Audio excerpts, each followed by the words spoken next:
But you found some good ways to kill some time. We did. Yeah, I got very fortunate. I got very lucky. My time was easy. I did my time on, a very minimum yard, and everybody was going home. So there was a small business development center at that yard that was funded at the community college, and all 5 prison yards met there Monday through Friday. And because of my degree and my background, I was able to go teach all the inmates at this small business development center 5 days a week. And it was the most therapeutic experience for me as I sat across from these guys, hundreds of them. And we talked about business, we talked about life, we talked about money. And I realized at that point that there was this real huge chasm of education and literacy that was inside the prison system. I mean, you said most of those didn't realize that while incarcerated, they could do things to help out their FICO credit score. When I mentioned FICO, most people thought he was a gang member. That's awesome. Yeah, and so we'd start with simple. It is kind of a gang member, actually. Yeah. Well, yeah, that's an organized crime syndicate if we're talking about one.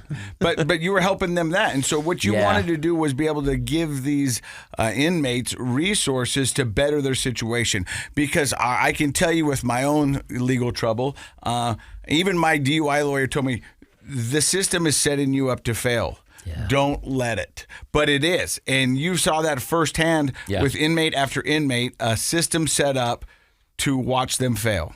From the beginning, yeah. I would see guys, most of the guys that came down, their sentence didn't match their crime.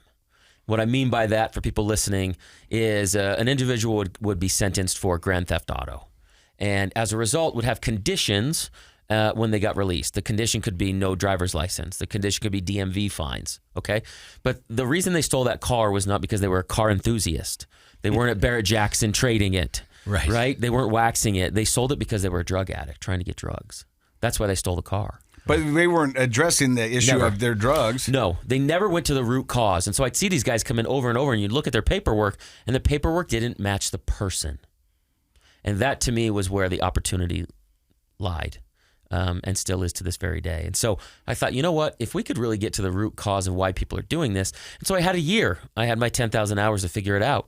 And everything, within reason, I hate to use absolutes, but everything came down to either drugs, an addiction of some sort, or money. And one usually preceded the other. And people become desperate. Correct. And one of the things that I think anyone who's a listener to this show has realized is that really, really good people do bad things when they become desperate and have to feed an addiction, whether it's a physical addiction or something like poverty. I'm blanking on the musical Stole the Bread. Aladdin? Nope. Is that a musical? The French Les Miserables. Les Miserables, right? So that the story has been told for a long time, I guess is my point. And that is that what a brilliant way to look at that. If you can understand a person and the root cause of their problematic behavior, then real change can happen. Just punishing people, just providing a punishment, that does often nothing.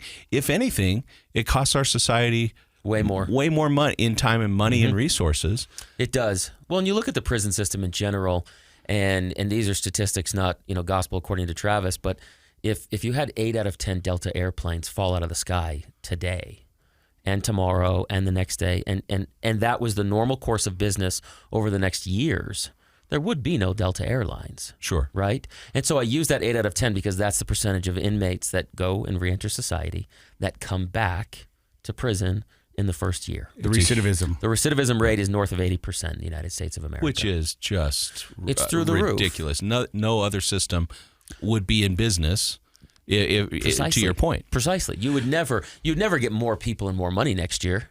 No. Right? And that's what happens. And so you start to go, okay, so then, okay, Travis, you've complained about it long enough, but like what do you do about it? Right? So what do you do? Right, exactly. What do you do about it? So you look at what we're getting. You can't get a live tree from a dead branch.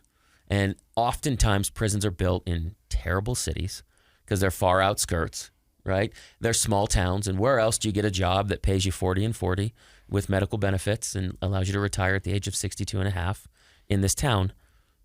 The prison. Yeah. Precisely. And so it's kind of this cycle over and over, and your dad was there, and your brother was there, and your uncle was there, and your grandpa was there, and that's generally how it works. And so, that's on both sides. That's in the prison absolutely. and working at the prison. You got it. I mean, It is. it's both sides. You're absolutely right. And you'd see these guys, and so if you really meet a human corrections officer that will really give you the honest truth, they'll tell you, hey, I've done more time than all these guys. I'm just as institutionalized as these guys. You get a guy who goes, quote unquote, to prison every day for 10 hours a day for 30 years. That's an institutionalized human. They drive a certain way. They talk a certain way. They interact with folks a certain way. They're scared to death to give out their Gmail because somebody might know them as a CO. Like, these people are definitely positioned differently. I've met with thousands of them. And so, on to your point, both sides of that aisle, right? They talk and they interact almost identically, even though they think that they're so different. And so what do you do, right? And so I say, okay, well, there's got to be a solution. And in my opinion, the solution was education. You're talking about, statistically, 65% of anybody who's been incarcerated in America doesn't have a GED. So let's start there. 30-some% of every juvenile currently incarcerated, the first time they ever did an addictive substance was with their parents, one or the other. Wow. You start to see these patterns, these trends, right? And so then I ask, well, what's the biggest difference? And the answer always comes back to education. Education and literacy, education and literacy. And the only thing that I knew at the time that was so important to me and really had changed my life was money, was financial literacy. So I started with the financial literacy course while I was in prison. I wrote it and wrote it and wrote it. And I said, look, Dr. Matt, we're going to get Equifax and Experian and TransUnion. We're going to get your credit report. You can get it twice for free a year. And I just started with this simple education process. Things that most people don't really even know. Yeah. Never, Doc. Never. And let me tell you why. If I can get you out with a 640 credit score, and you can go down to the car lot and you can lease a car for $199 a month, $199, and you don't have to get a buy here, pay here, $850 1964 Kia Saturn. Teaching people that that's a bad idea is a good place to start. And then you can get to your job, and you don't have to sell dope to make your $800 car payment, and you don't have to put your kids in jeopardy. It's a life changer. The 640 credit score is a life changer. I didn't realize that at the time, but that was my knowledge. That was my superpower, was to give these guys that knowledge. So we started with that financial literacy course. When I exited after my year, my 15 months, I gave it back to the prison, and it was like wildfire. It was such a positive response. Everybody wanted me to come in and teach it. And it started with the very basics of financial literacy, and it turned into, hey, man, I'm never getting out. Can my kids contact you about 401ks, IRAs? Yeah. And I'll tell you my legacy story if I never get to tell it again. People go, what do you want out of this? And my story is this. I want someday to be somewhere in some unknown city, and I want someone to, recognize me. And I want them to say, I've never met you, but because you helped this person, that person helped me, and that person changed my life. That's the bigger picture of why I'm doing this. I now provide education and curriculum and content through my nonprofit Accomplished Ventures. We're the largest provider of prison content in the United States.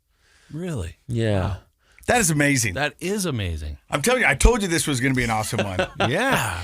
It's a beautiful journey, man. It's an incredible experience. I get to meet with, on a nightly basis, the inmates have tablets. I don't know if a lot of people know that, but kind of like an iPad, if you will.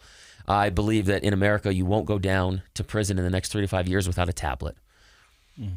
I can, as one corrections officer, I can FaceTime 1,000 inmates. As one corrections officer, I can email 1,000 inmates. So it's a technological advantage, but it's a money saving at the end of the day. Sure. And anytime the DOC or the BOP can save dollars, it becomes a very good idea to them.